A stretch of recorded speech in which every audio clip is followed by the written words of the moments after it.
Hey guys, I wanted to do a little video about the uniqueness of character classes between Path of Exile and Diablo 3 for those that might be more familiar with Diablo 3 and newer to Path of Exile. So in Diablo 3, as you know, if you pick, say, a Demon Hunter, you get a specific set of skills, and no other class but the Demon Hunter gets to use those skills. You also have item pieces that are specifically for the Demon Hunter that no other character class that can use. They typically modify the skills that the Demon Hunter and only the Demon Hunter uses, and that's how those character classes are unique in the Diablo world. In the Path of Exile world, however, there is one giant passive skill tree that gets used as your character levels up. If you remember in the Diablo world, back in Diablo 1, Diablo 2, when you leveled up, you got to allocate stats however you wanted. In Diablo 3, they just started giving you stats for your character class based on how Blizzard thought you should play it. And then that was really all you did. They gave you runes to augment your skills a little bit, and that was all you really had to make your character unique. Now, be prepared. This is going to be a little bit of a shock, a little bit of analysis paralysis for a few of you. So we're going to go to the passive skill tree for this particular character. This is a witch class in Path of Exile, and we start. This is the place where we start for the witch on Path of Exile skill tree, and here along these nodes that are highlighted, these are the skills that we pick as we level up. And these are basically akin to you picking your own stats back in the days of Diablo and Diablo 2. And some of these just add flat stats, like more damage, more defense. Some of them have more interesting affixes, like you can summon more creatures, your creatures deal more damage, your creatures hit more often, that sort of thing. Now, some of you may be wondering, well, okay, that's great. Your witch starts here.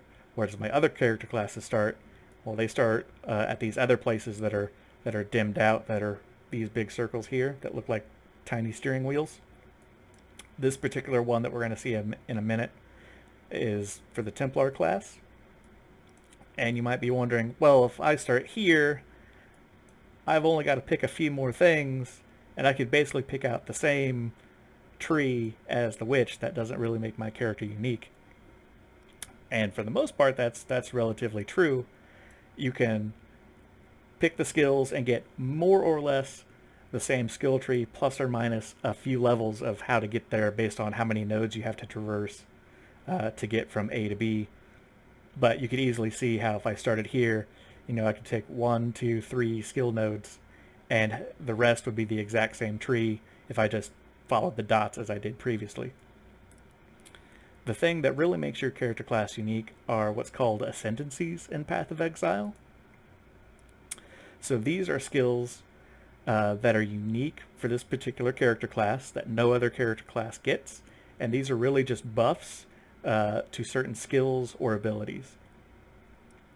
So for this particular one, we have auras increase damage to us and our minions, and we get better resistances. Here is a buff to all of our minion speeds, their damage. Here is more minion damage, minion life, minion survivability. They get bonus regen. The Convocation cooldown recovery, that is a skill. Here we go. Here's the skill. This is a get over here for all your minions in Path of Exile. So reducing when your minions are someplace where they don't need to be, like they're sitting in a large AoE and you want to protect them from that, you can cast this and bring them over to you. Having reduced cooldown time on that is pretty handy. No one else really gets that. So if you're a summoner, that one's pretty important. And then here's just another one. Summon more minions. Zombies are one type of minion that you can summon in this game. It augments their attacks a little bit, makes them attack much faster. So This is a witch with just one of three witch ascendancies. They get three ascendancy paths and a handful of skills. You get to pick 8 out of the. This one has 14 options. These larger nodes are more significant, and that's how they highlight more significant buffs. So let's go to another character class that's also doing a minion sort of build, and we'll see what that looks like. So here is a Templar that we're using, and his particular ascendancy is called a Guardian. So we see right away that we were starting here with the Witch. Here's where we start at with the Templar. Here's our few nodes that we used. Here's that same node that I was pointing to earlier. We've got these set of skill nodes that we were getting to. My character's not high enough level to pick them all yet. And then we traversed back over here, similarly like we did with the Witch. The real difference here is this is what this particular ascendancy looks like. And instead of generically affecting all minions, one of his ascendancies is this particular one that increases a specific set of minions given by the skill called Herald of Purity. Herald of Purity skill in this game summons a particular set. It's like similar to zombies to an effect, but we'll just say it affects the minions given from that skill, and then it leads to yet another skill that buffs those particular minions granted from Herald of Purity. So there you go. This guy has other skills. He's got a similar aura buff skill, so you can see there's still sort of like a concept overlap with minions and auras, and then we have other things that aren't necessarily related to minions per se, but they could. But there you go. That's how Path of Exile makes their characters unique. You can pick a lot of the same choices across the passive skill board based on where you start. A lot of what you're going to deal with is the spellcaster class, is typically a witch, has a bunch of intelligence nodes related to spells in Path of Exile.